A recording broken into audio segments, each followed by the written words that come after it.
Hello everyone, welcome back to my YouTube channel.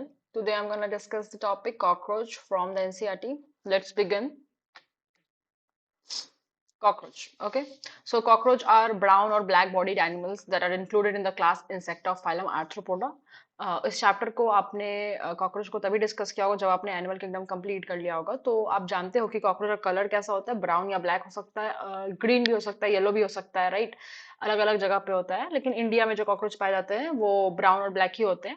और आपने animal kingdom पढ़ लिया है तो आप जानते होंगे कि फाइलम आर्थ्रोपोडा है, जो कि नॉन कॉर्डेट के अंदर आता है ये फाइलम। लेकिन उसके अंदर जो क्लास आता है इंसेक्टा, क्योंकि काफी सारे ग्रुप्स होते हैं किसी भी फाइलम के अंदर। फॉर एग्जांपल अगर मैं आर्थ्रोपोडा का ही बात करूँ तो डिप्थेरियन, लेपिडोप्टेरन, ये सारे कुछ कुछ क्लासिफिकेशन है जो आर्थ्रोपोडा के अंदर आते हैं, जिसमें कॉकरोच जो है वो इंसेक्टा क्लास में आता है।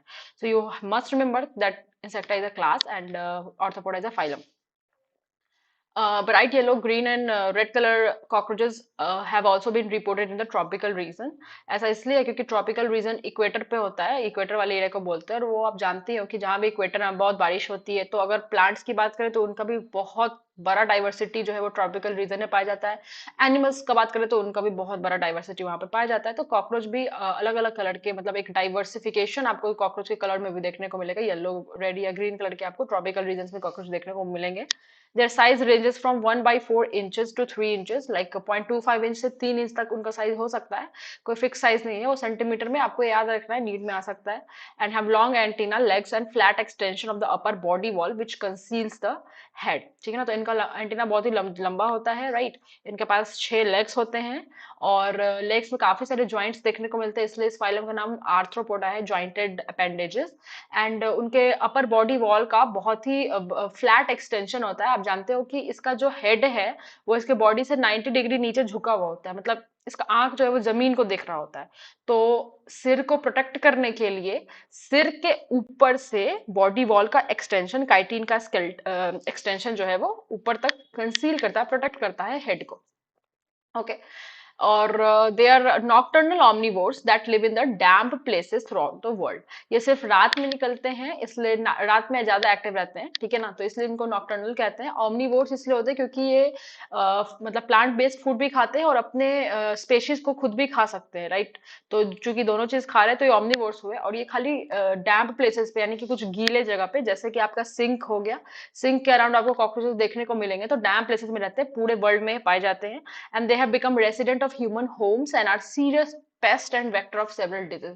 आप जानते हो कि जब ये एनिमल्स एक्चुअली में जब इवॉल्व हुए, जब पहली बार बने थे, तो उस समय ह्यूमंस नहीं थे, ह्यूमंस का घर नहीं था। इवोल्यूशन हुआ है धीरे धीरे, तो हमने अपना घर वगैरह बनाया है। तो ऐसा नहीं था कि ये शुरू से ही हमारे घर में रहते थे। बाद में जब हमारा घर वगैरह बन गया तो अब ये ह्यूमन होम्स के रेसिडेंट बन चुके हैं। जो भी डैम प्लेसेस है, जनरली हमारे सिंक में, किचन के एरिया या कोई भी बेसिन वगैरह के पाइप्स के अंदर, राइट। और ये बहुत ही सीरियस पेस्ट होते हैं क्योंकि ये जो है क्रॉप्स को डिस्ट्रॉय कर देते हैं, हमारे खाने को भी पॉइजनिंग कर देते हैं, फूड पॉइजनिंग कर देते हैं।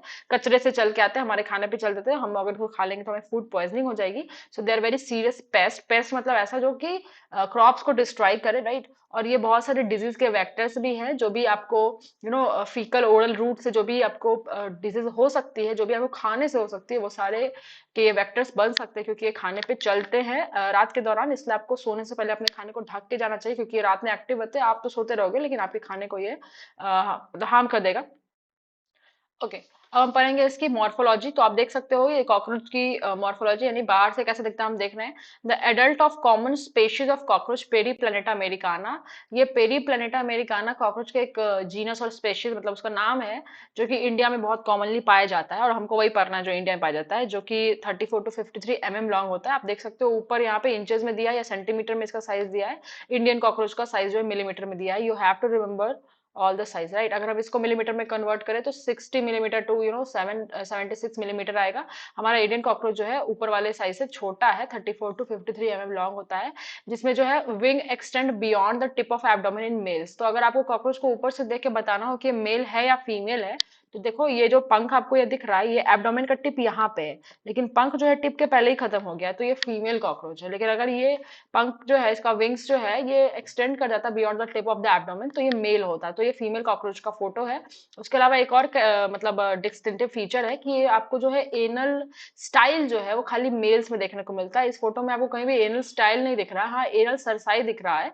एनल स्टाइल जो है एनल सरसाई से थोड़ा छोटा होता है साइज में। अगर यहाँ पे इस तरह का एनल स्टाइल भी दिखता है आपको, तो आप उससे भी पकड़ सकते थे कि हाँ ये मेल है। लेकिन यहाँ पे चूंकि है नहीं, तो शी इज अ फीमेल, चाहे आप विंग से पहचानो या फिर आप एनल स्टाइल के एब्सेंस से पहचानो।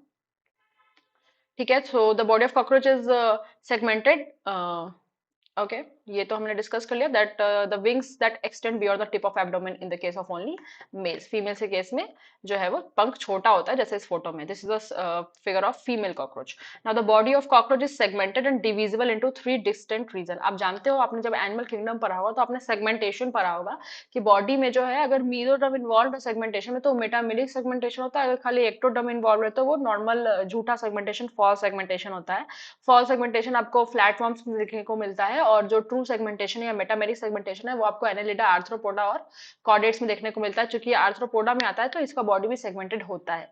हमको ये चेक करना है कि इसका बॉडी कैसे सेगमेंटेड है, तो हम बाहर से भी चेक कर सकते हैं। हमको यहाँ पे देखिए, तो टुकड़ा टुकड़ा में बहुत सारे टुकड़े यहाँ पे दिख रहे हैं, तो ये इसके सेगमेंट्स है, हर एक टुकड़ा इसका एक सेगमेंट है। तो जैसे हम अपने बॉडी को हेड, थोरैक्स और एब्डोमेन में डिवाइड कर सकते हैं, इसके बॉडी को भी हम हेड, थोरैक्स और एब्डोमेन में डिवाइड कर सकते हैं। This part is the head of the cockroach.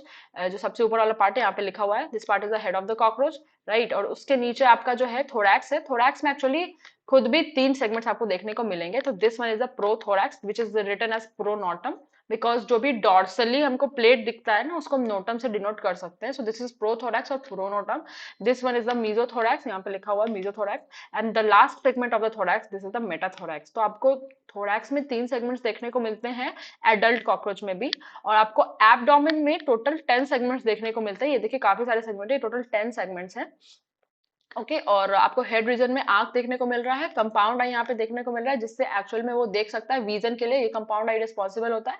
इसके अलावा एक सिंपल आई ओसिलस भी इसके पास होता है, जो विजन के लिए रिस्पॉन्सिबल तो नहीं होता है, क्योंकि उसके पास वेल डेवलप्ड रेटिना नहीं होता है। जब तक रेटिना नहीं होगा तब तक लाइट तो आंख के अंदर आएगा, लेकिन इमेज नहीं बन पाएगा। तो सिंपल आई में लाइट अंदर आता है पर इमेज नहीं बन पाता है।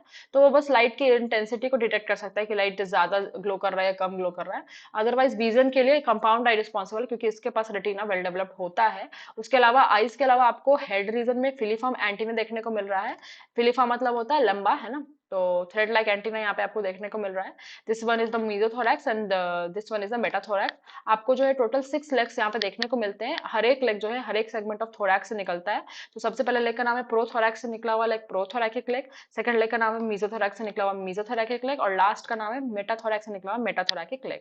उसके अलावा आपको विंग्स जो है वो 2 पेयर में दिख रहे हैं, मतलब 2 जो है ये डार्क वाले विंग्स हैं, जिसको हम टेक्मिना या इलाइट्रा बोलते हैं। ये लेदरी होता है, बहुत भारी होता है, तो इसके हेल्प से कॉकरोच उड़ नहीं सकता है। लेकिन ये जो पीछे वाला विंग है, हाइंड विंग है, ये काफी मेम्ब्रेनस होता है और काफी हल्का होता है। इसके हेल्प से कॉकरोच जो है वो फ्लाइट में मतलब इसको यूज कर सकता है। तो कुछ लोग पूछते हैं कि what is the function of this tegmina, जिस जो लेदरी विंग्स है। तो आप बताओगे कि ये जो है ये प्रोटेक्शन के लिए रिस्पॉन्सिबल होता है पीछे वाले विंग्स का, यानी कि मेम्ब्रेनस विंग्स का, क्योंकि ये बहुत पतले होते हैं तो टूट सकते हैं। तो जब भी कॉकरोच उड़ नहीं रहा होता है, जैसे ये वाला साइड जो आपको फोटो में दिख रहा है, इस साइड पे है कि ये कॉकरोच उड़ नहीं रही है। अगर ये अभी उड़ना स्टार्ट करेगी तो ये उठ जाएगा, टेगमिना उठ जाएगा और यूज करेगी हाइंड विंग को फ्लाइट में। लेकिन जब ये बैठने लगेगी तो इसका हाइंड विंग को पूरी तरीके से कवर कर लेगा इसका फोर विंग या इलाइट्रा, जिससे कोई भी इंजरी में ये हाइंड विंग जो है प्रोटेक्टेड रहेगा। Okay, now the body of cockroach is segmented. तो सेगमेंटेड को समझाने के लिए मैंने बताया कि थोरैक्स में 3 सेगमेंट है, एब्डोमेन में 10 सेगमेंट्स है। हेड में, एडल्ट में एक भी सेगमेंट, मतलब सेगमेंटेड हेड, तो हेड में कोई सेगमेंट नहीं दिख रहा है। लेकिन ये एडल्ट का फोटो है, जब ये एम्ब्रियो था तो हेड में भी 6 सेगमेंट था। चूंकि हेड में सेगमेंट नहीं, बाकी जगह सेगमेंट है, तो हम इसको सेगमेंटेड बोलेंगे, right. So in the body of cockroach is segmented and divisible into 3 different region, the head, thorax and the abdomen, and the entire body is covered by the hard chitinous exoskeleton. आप देख रहे हो, आप जानते भी arthropoda के body में बाहर से एक्सोस्केलेटन होता है जो काइटिन का बना होता है, वो ब्राउन होता है कलर में।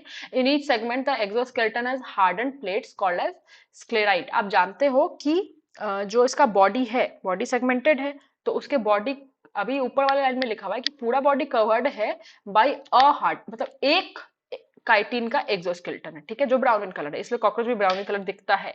लेकिन बॉडी जो कि टुकड़े टुकड़े में है, तो अब काइटिन जो एक काइटिन का एक्सोस्केलेटन है, अब वो भी टुकड़े टुकड़े में बट जाएगा। तो इन ईच सेगमेंट, हर एक जो बॉडी का सेगमेंट है, द एक्सोस्केलेटन जो काइटिन से बना हुआ है, उसके पास क्या है, हार्डन्ड प्लेट्स है। मतलब काइटिन है वो भी टुकड़े टुकड़े में प्लेट वाइज जो है ना डिवाइड हो गया है। और हर एक काइटिन के प्लेट को हम यहाँ पे स्क्लेराइट बोलेंगे, क्योंकि काइटिन बहुत जगह पे, फंजाई के सेल वॉल में है, इसके एक्सोस्केलेटन में है, काफी जगह पे, तो हम हर जगह उसको काइटिन काइटिन नहीं बोलेंगे। कॉकरोच में हम काइटिन को स्क्लेराइट से डिनोट करते हैं। अगर वो प्लेट जो है, जो काइटिन का प्लेट है, अगर वो डॉर्सल साइड पे तो उसको हम टर्जाइट बोलेंगे, और अगर वो वेंट्रल साइड पे तो उसको हम स्टर्नाइट बोलेंगे, और अगर वो दोनों लैटरल साइड पे है कॉकरोच के, तो उसको हम प्ल्यूराइट्स बोलते हैं। और ये सारे के सारे टुकड़े, ये सारे के सारे जो स्क्लेराइट्स है, टर्जाइट, स्टर्नाइट एंड प्ल्यूराइट्स, ये सारे टुकड़े एक दूसरे से जुड़े हुए होते हैं with the help of arthrodial membrane और आर्टिकुलेटिंग मेम्ब्रेन, मतलब जोड़ने वाला मेम्ब्रेन। नहीं तो कॉकरोच चलता तो ये सारे प्लेट्स फेंका जाते इधर से उधर, तो फिर कॉकरोच को प्रोटेक्शन कैसे कर पाते। तो चूंकि ये सारे टुकड़े में है, ये जुड़े हुए होते हैं एक मेम्ब्रेन से, जो बहुत ही फ्लेक्सिबल होता है, ताकि कॉकरोच चले भी तो टूटे ना, ये एक दूसरे से दूर छिटक के ना चले जाए। तो फ्लेक्सिबल मेम्ब्रेन है, ताकि किसी भी तरह की दौड़ने में, लोकोमोशन में ये मतलब स्टेबिलिटी प्रोवाइड करे, प्लेट्स इधर उधर ना जाए। फ्लेक्सिबल जो है वो मेम्ब्रेन है यहाँ पे। So all these hardened plates or sclerites are joined to each other by a thin and flexible articular membrane or arthrodial membrane। ठीक है, this one is the anal cerci. ये एनल सरसाई जो है वो last segment of the abdomen पर पाया जाता है। एब्डोमेन ही है ये, 10वें सेगमेंट के अराउंड ये पाया जाता है। और इसका काम है कि ये वाइब्रेशंस को ग्राउंड में डिटेक्ट करता है, कि अगर कॉकरोच मान लो कि किसी और साइड देख रहा है, पर तुम पीछे से आ रहे हो, तो वो देख तो नहीं पाएगा तुमको, फिर भी वो भाग जाता है, क्योंकि उसका जो एनल सरसाई है वो ग्राउंड से जुड़ा हुआ रहता है। तो ग्राउंड में वाइब्रेशंस तुम्हारे चलने की वजह से जो भी आ रहे हैं, वो डिटेक्ट कर सकता है। It is like just like a sensory organ. Anal cerci is just like a sensory organ, जो बाहर की चीजों को सेंस कर सकता है। जैसे हमारा आंख सेंसरी ऑर्गन है, हमारा कान सेंसरी ऑर्गन है, बाहर की चीजों को सेंस कर सकता है, वैसे एनल सरसाई भी बाहर की चीजों को सेंस कर सकता है। हेड की बात करते हैं, अगर आप हेड इसका सामने से देखना चाहोगे, तो इसका ऐसे है कि दो आंख है, राइट, और इस तरीके से यहाँ पे इसका नीचे में माउथ पार्ट्स होता है। तो हम इस तीनों को अगर जोड़ देंगे तो हमको एक ट्रायंगुलर स्ट्रक्चर देखने को मिलेगा। So the head is triangular in shape. और अगर इसका पूरा बॉडी ऐसे है, तो ये जो हेड है ये इसके 90 डिग्री पे ऐसे होता है। So the head is triangular in shape and it lies anteriorly, आगे साइड में है, पीछे साइड में नहीं है, हेड सबसे आगे ही होता है। Head is triangular in shape, lies anteriorly at right angle to the longitudinal body axis. ये बॉडी का एक्सिस हो गया, है ना। तो इसे राइट एंगल पे आपका हेड जो है वो पाया जाता है। The head is form by the fusion of 6 segments. Embryo जब ये था तो हेड में 6 सेगमेंट था, लेकिन अब वो सारे के सारे सेगमेंट क्या हो गए, मिलके एक सेगमेंट बन गए, क्योंकि यहाँ पे फ्यूजन हो गया है। और ये हेड जो है हर एक डायरेक्शन में मूव कर सकता है, क्योंकि इसका जो नेक है वो बहुत ही ज्यादा फ्लेक्सिबल होता है, just like it's arthrodial membrane. The head capsule, अब हेड जो है, हेड पूरी अच्छी तरीके से प्रोटेक्टेड है काइटिन के प्लेट से। स्टार्टिंग में ही लिखा हुआ था कि जो बॉडी वॉल का एक्सटेंशन है वो हेड को कंसील करता है, जस्ट लाइक जैसे आप हेलमेट पहनते हो उसी तरह का हेलमेट लाइक स्ट्रक्चर है जो इसके हेड को प्रोटेक्ट करता है। तो इसलिए यहाँ पे लिखा हुआ है, उसी हेलमेट को कैप्सूल लिखता है। तो जो हेड का कैप्सूल है उसके पास क्या है, हेड के अंदर क्या क्या दिखेगा आपको, bears a pair of compound eye. Compound है जिसमें असली में जो है इमेज बनता है वो दो है, एक पेयर में है। A pair of thread like antenna arise from the membranous socket lying in the front of eye. यहाँ पे ये सब लिख रहा है एनसीईआरटी ने कि क्या क्या चीज हेड में पाया जाता है। तो क्या है, पहले तो कंपाउंड नहीं है, उसके अलावा जो है एंटीना है, कितना है, तो दो है नंबर में। आंख के जस्ट आगे एक सॉकेट है, मेम्ब्रेनस सॉकेट है। सॉकेट मतलब होता है गड्ढा, डिप्रेशन। उसी गड्ढे से, वो गड्ढा मेम्ब्रेनस है, मेम्ब्रेन से बना हुआ है, उसी से क्या निकल रहा है यहाँ पे, दो एंटीना निकल रहा है, जो कि बहुत पतला थ्रेड लाइक एंटीना, जिसको हम फिलीफॉर्म एंटीना बोलते हैं। फिलीफॉर्म का मतलब ही होता है thread like. Antenna has sensory receptors. अब एंटीना का काम क्या है, एंटीना को ये हमेशा मूव करते रहता है ताकि ये सेंस कर सके कि बाहर में क्या चल रहा है। तो एंटीना पे दो तरीके के रिसेप्टर्स होते हैं, दो तरह के सेंसरी रिसेप्टर होते हैं। एक होता है टच वाले रिसेप्टर और एक होता है स्मेल वाले रिसेप्टर। क्योंकि इसके पास नाक नहीं है, इसके पास जो स्किन में कोई टच रिसेप्टर नहीं है, तो ये एंटीना पे ही भगवान ने इसको टैक्टाइल रिसेप्टर और ऑल्फैक्टरी रिसेप्टर देके रखा हुआ है। So antenna has a sensory receptor. कौन सा sensory receptor, olfactory and tactile, touch वाले receptors that help in monitoring the environment. कुछ भी टच हुआ तो समझ जाएगा कि हाँ क्या टच हुआ है, या फिर कोई भी खाना कहीं है तो ये अपने एंटीना से ही स्मेल कर सकता है कि कहाँ पे खाना वगैरह है। Anterior end of the head bears appendage forming biting and chewing type of mouth part. तो हमारे पास जैसे जॉज है, तित है, वैसे इसके पास तित तो नहीं है, पर इसके पास जॉ बोन्स है। तो जो भी जॉ बोन्स है इसको इसके हेल्प से ये फूड को काट सकता है और फिर अपने बॉडी के अंदर चबा सकता है। बॉडी के अंदर इसका गिजर्ड होता है जिसमें दांत होता है चबाने के लिए। माउथ में भी थोड़ा बहुत फिजिकली ये तोड़ देता है, इसलिए हम इसके दांत को, इसके सॉरी माउथ पार्ट को बोलते हैं biting and chewing type of mouth part. हमारा माउथ पार्ट भी बाइटिंग एंड च्यूइंग टाइप है, क्योंकि हम खाने को काट के चबा भी सकते हैं। हमारा एक well developed biting and chewing type of mouth है। इसका उतना वेल डेवलप नहीं, क्योंकि उतने अच्छे से चबा तो नहीं पाता है, पर हाँ ये काटता जरूर है, क्योंकि इसका जो यहाँ पे आपको माउथ पार्ट में दिख रहा होगा, ये मैंडिबल जो है, मैंडिबल में एक काटने वाला रीजन है जिसको हम इंसाइजिंग रीजन बोलते हैं, और इससे छोटा सा एक ग्राइंडिंग रीजन है। तो जब भी फूड मैंडिबल के पास से पास होता है तो थोड़ा बहुत काट के ग्राइंड कर दिया जाता है, इसलिए हमने कहा कि इसका जो माउथ पार्ट है वो biting and chewing type of mouth part है। ठीक है। So the anterior end of head bear appendage which form biting and chewing type of mouth part। यहाँ पे लिखा है bear appendage, क्योंकि अगर वो मैंडिबल नहीं होता, अगर ये मैंडिबल नहीं होता तो कभी भी ये उसको काट चबा नहीं पाता। और मैंडिबल क्या है, इसके माउथ का एक अपेंडेज ही है। जैसे हमारे बॉडी का एक्सटेंशन या अपेंडेज हमारा हाथ या पैर है, वैसे माउथ का जॉ बोन्स हो गए इसके। ठीक है। तो mouth part consist of the upper lip, ऊपर वाले लिप को हम लेब्रम बोलते हैं इसका, नीचे वाले लिप को हम इसका लेबियम बोलते हैं। ठीक है। अब जैसे हमारे पास जो है मैक्सिला एक ही है, मैक्सिला दो है पर मैंडिबल एक ही है। इसके पास ऐसा नहीं है, इसके पास दोनों दो दो है ना। इसके पास अपेयर दो है, इसके पास मैंडिबल्स, और दो है इसके पास मैक्सिला। ये आपको याद रखना ही बहुत इंपॉर्टेंट है। मतलब यहाँ हमारा अपर जो जॉ बोन है इसको भी हम लोग मैक्सिला बोलते हैं, इसके भी अपर जॉ बोन को मैक्सिला बोलते हैं। हमारा लोअर जॉ बोन को मैंडिबल बोलते हैं, इसके वाले को भी मैंडिबल बोलते हैं। लेकिन हमारा मैंडिबल एक है, मैक्सिला दो है, इसका दोनों दो दो है। ठीक है। आपको अपर लिप लोअर लिप का नाम याद रखना है कि ऊपर वाले को लैब्रम बोलते हैं, नीचे वाले को लेबियम बोलते हैं।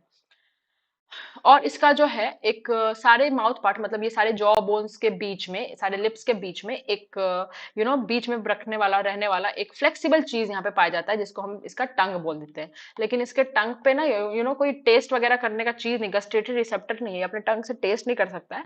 लेकिन फिर भी इसका नाम टंग इसलिए पड़ा इस चीज का, बिना टेस्ट रिसेप्टर के भी इसका नाम टंग इसलिए पड़ गया क्योंकि ये इससे जो है लैप अप कर सकता है। कोई भी लिक्विड है तो उसको ये लैप अप कर सकता है, तो टंग का काम क्या होता है, लैप अप करना, इसलिए इसका नाम टंग पड़ गया। So median flexible lobe which is acting as tongue, इसके टंग को हम हाइपोफैरिंक्स बोलते हैं, क्योंकि चूंकि इसका हेड जो है वो नीचे की तरफ झुका हुआ है, तो फेरिंक्स के नीचे आता है ना ये जो भी आपका टंग है इसका, तो इसलिए हम इसको हाइपोफैरिंक्स भी कहते हैं।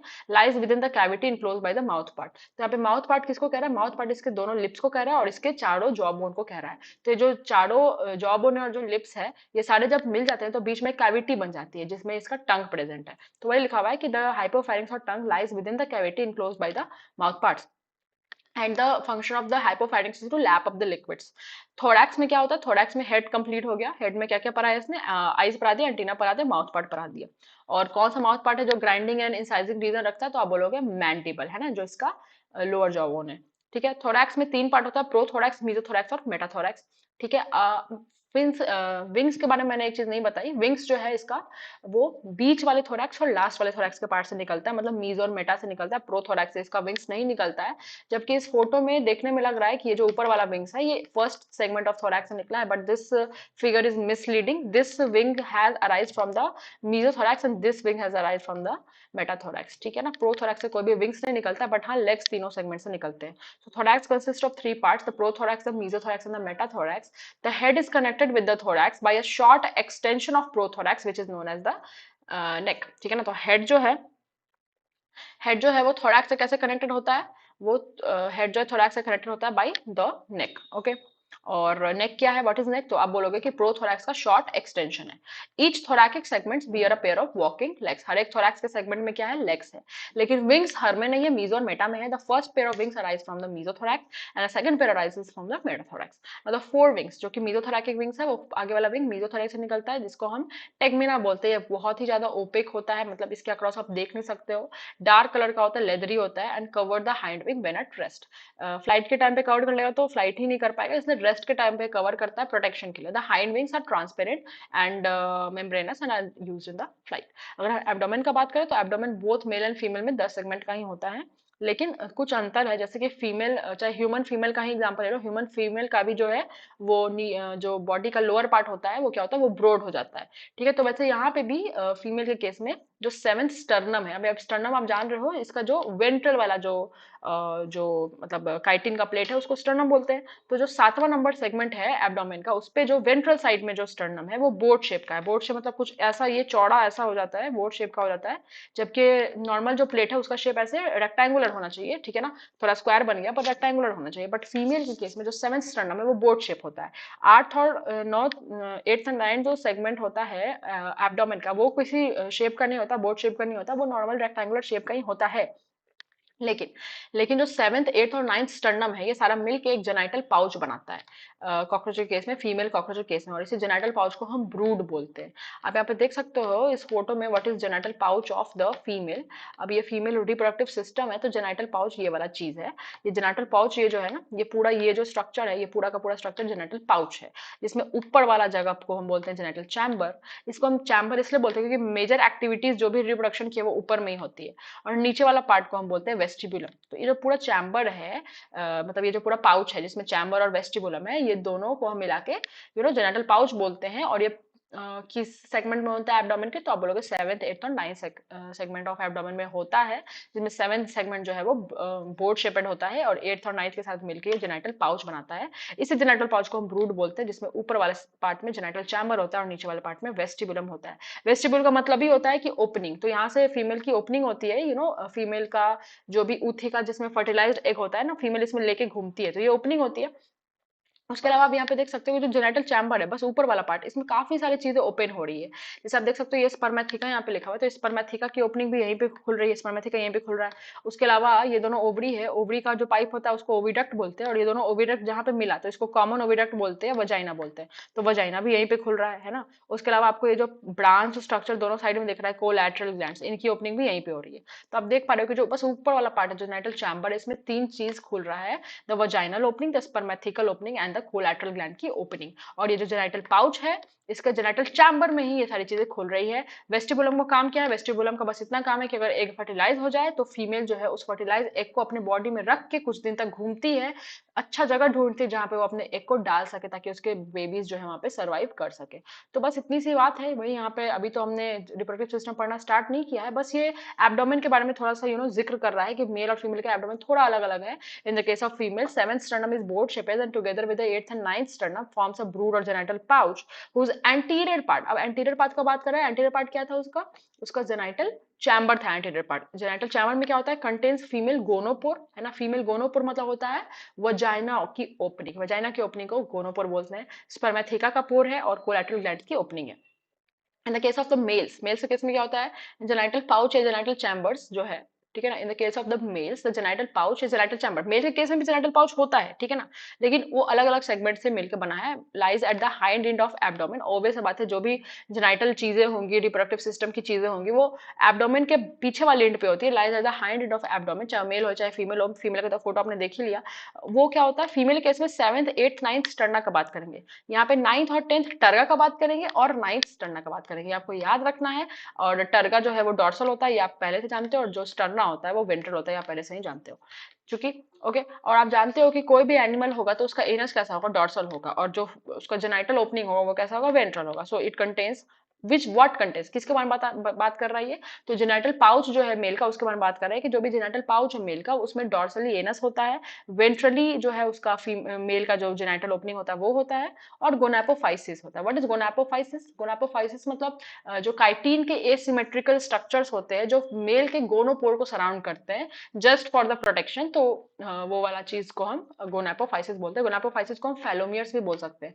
अगर आप चाहो कि आपको फोटो में मैं दिखा दूं, तो ये जो मेल का जो हाइंड एंड है, यहाँ पे आपको जो राइट फेलोमियर या लेफ्ट फेलोमियर या वेंट्रल फेलोमियर, ये सब जो भी दिख रहा है, जो बाहर से निकला हुआ है, ये सारी चीजें जो भी स्ट्रक्चर्स यहाँ पे निकले हुए हैं, ये सारे के सारे जो है वो जेनाइटल ओपनिंग के चारों तरफ अराउंड पाए जाते हैं।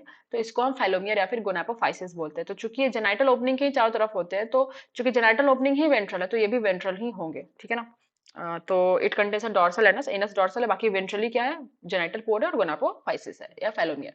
Now male bears a pair of short thread like anal style.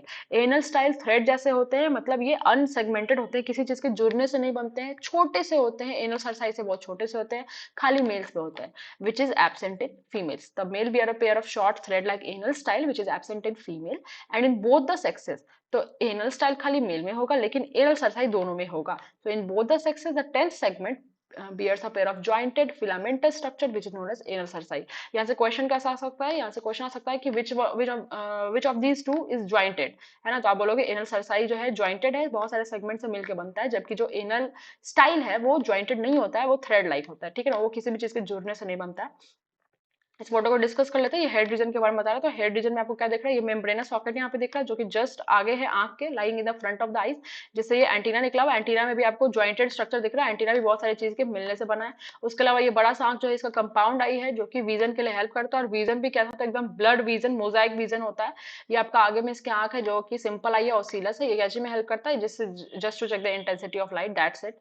और ये इसका माउथ पार्ट है, ठीक है ना, जैसे कि इसका जॉ बोन हो गया, लेब्रम, लेबियम, है ना, मैक्सिला और मैंडिबल, ठीक है। तो ये जो मैंडिबल है और ये जो मैक्सिला है, तो मैक्सिला क्या होता है, मैक्सिला ऊपर वाले जॉबन को बोलते हैं क्योंकि ये ऊपर में है, और नीचे वाले जॉबन को क्या बोलेंगे, मैंडिबल बोलेंगे, ठीक है। एक चीज आपको ध्यान रखना है कि ये जो पाल्प्स है, ये जो जॉइंट ऐसे फिलामेंटस स्ट्रक्चर जो यहाँ से निकला हुआ है, this particular thing is present in the maxilla, मतलब अपर जॉबन में और लोअर लिप्स में भी होता है, ठीक है ना। तो लोअर लिप्स को हम क्या बोलते हैं, लोअर लिप्स को हम लेबियम बोलते हैं। तो आप देख रहे हो ना यहाँ पे, इस फोटो को थोड़ा सा मैं यहाँ पे मिटा देती हूँ। देखिए, ये जो आपको फिलामेंटेड स्ट्रक्चर यहाँ से निकला हुआ दिख रहा है, इसको हम पाल्प बोलते हैं। ये सेंसरी फंक्शन होता है और ये फूड को उठाने में भी हेल्प करता है, क्योंकि माउथ पार्ट में तो फूड को उठाने में हेल्प करेगा। तो अपर जॉबोन में ये निकला हुआ है, और ये लोअर लिप है, लेबियम, इसमें से भी आपको यहाँ से ये निकला हुआ दिख रहा होगा। तो अपर जॉबोन एंड लोअर लिप में आपको ये पाल्प देखने को मिलते हैं जो कि फूड को उठाने में, और ये सेंसरी भी होता है नेचर में। उसके अलावा मैंडिबल जो है वो लोअर जॉबोन है, और लेब्रम जो है वो जो है अपर लिप है, ठीक है। तो आपको ये बात याद रखनी है। This one is the labrum, ठीक है ना, and this one is the labium, okay, this is the lower lip and the labrum is the upper lip, okay, this is the mandible, ये भी दो है नंबर में, this one is the maxilla। यहाँ पे आपको पाल्स दिख रहा होगा, देखिए मैक्सिला जो है जो कि अपर जॉबोन है, इसमें आपको पाल्स दिख रहा है, और जो लोअर लिप है लेबियम, इसमें भी आपको यहाँ पे पाल्स दिख रहे हैं। तो ये भी पूछता है which are the following content palps, तो आप यहाँ पे टिक मार दोगे, जबकि आप अपर लिप और जो आपका जो लोअर जॉबोन है इसमें आप टिक नहीं मारोगे, इनके पास पाल्स नहीं है। ये भी पूछ सकता है which are the following content the incising and the grinding region, तो उसमें आप जो है मैंडिबल में टिक मारोगे, लोअर जॉबोन में टिक मारोगे। और this one is the median flexible lobe which helps in the lapping up of the liquids, this is known as the tongue of the cockroach, that is the hypopharynx। तो इस video के लिए बस इतना ही। Next video में हम लोग इसकी एनाटॉमी और आगे का जो भी है हाँ जो भी है, मतलब एनाटॉमी, बस पूरा एनाटॉमी जो भी है, रिप्रोडक्टिव सिस्टम, एक्सक्रीटिव सिस्टम, वो पूरा डिस्कस कर लेंगे, तो कॉकरोच जो है वो इसके साथ खत्म हो जाएगा, ठीक है। I hope you guys like the video, and if you guys like the video then hit the like button and subscribe to my channel, and I will see you guys my next video. Okay, bye.